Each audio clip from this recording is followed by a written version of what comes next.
اور इसी सारी सूरत हाल पर हम बात करेंगे। डॉक्टर कैसर सज्जाद हमारे साथ टेलीफोन लाइन पर मौजूद हैं। डॉक्टर साहब, शुक्रिया आपके वक्त के लिए।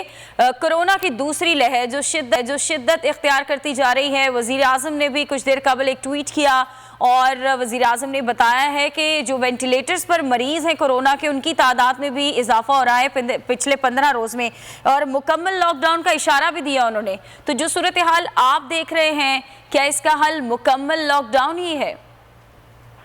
बिस्मिल्लाहिर्रहमानिर्रहीम। बहुत शुक्रिया आपका। देखिए, बात सारी ये है कि हम तो बहुत पहले से ये सारी बातें कर रहे हैं।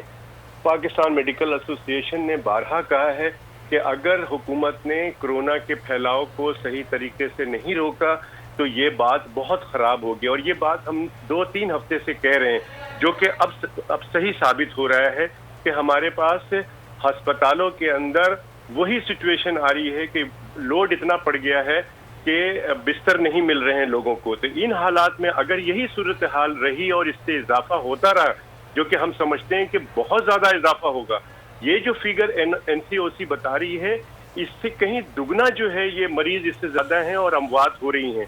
लोगों को समझना पड़ेगा, हुकूमत को भी समझना पड़ेगा कि बहुत सख्त इक़दाम उठाने पड़ेंगे। अगर वज़ीर आज़म ये समझ रहे हैं कि उनकी बात नहीं मानी जा रही है, अगर वज़ीर आज़म या हुक्मरान ये समझ रहे हैं कि ये बहुत बड़ा चैलेंज है कि ये तमाम चीज़ों को कंट्रोल करना, तो मैं समझता हूँ कि जैसे हम पहले भी कहते रहे हैं, हमारी बात नहीं सुनी गई।